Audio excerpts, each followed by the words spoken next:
Hi, this is Kerry Artek with Wicked Stocks, bringing you the daily SPY report for Thursday, October 7th, 2021.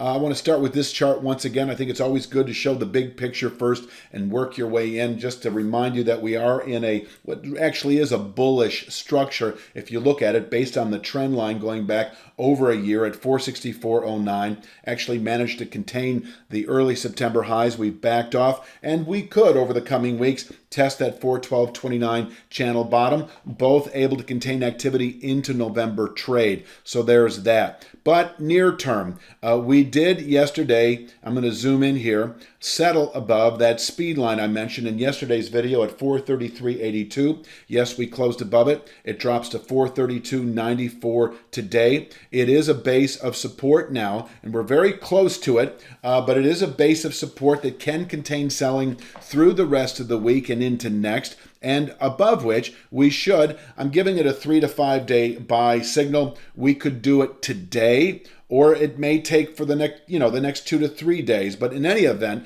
I maintain a 442.42 to 443.48 target. That may be realized today, but I think realistically over the next 2 to 3 days, that upper area well equipped to contain weekly buying pressures, which is to say really through next week. And once we test it, the market can fall back to that 412.29 formation within several weeks. Just know that. On the other hand, if we close above 443.48, and I don't see that happening today, but if we did close above 443.48, then we actually have just the opposite, a 2 to 3 week buy signal, bullish continuation, then up to that 464.09 trend line within several weeks, where we could top out well into November by that point in time.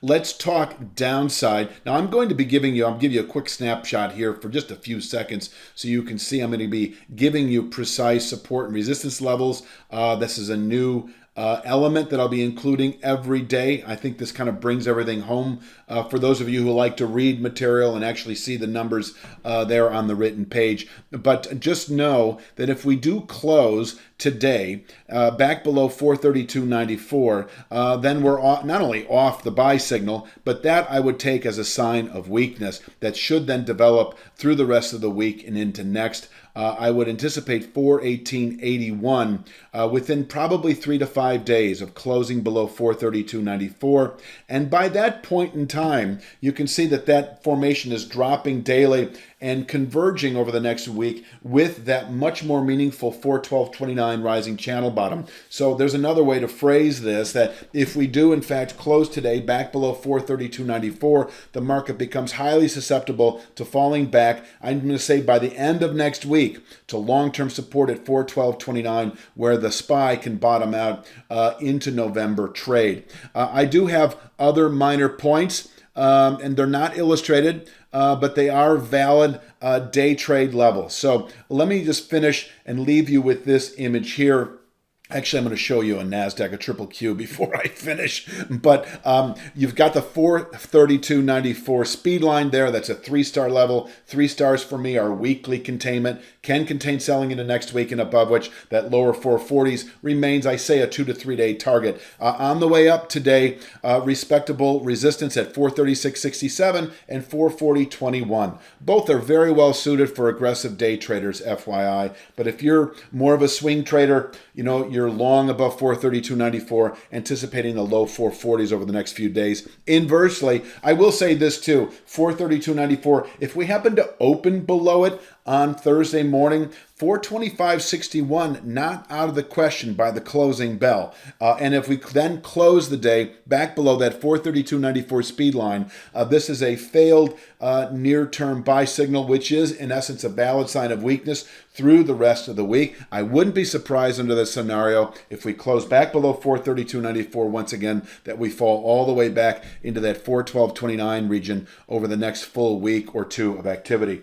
One other thing, let's take a look at the NASDAQ, the triple Q. I showed you this yesterday. It also settled above its speed line, which today is 357.71. It also settled above the high of the low from Monday. Monday was the move low. It closed above that high. By the way, the SPY did the same thing. I didn't mention it. And so the triple Q As long as it continues trading above 357.71, dropping daily, we should, over the next few days, 3 to 5 days at the very most, push up to that 370.22 descending two-thirds speed line. And it'll be in the 360s by that point in time if it takes several days to reach it. I think that that's all that needs to be said. I will leave you with this image here so you can pause, print, take notes, whatever the case might be, and we will see you tomorrow.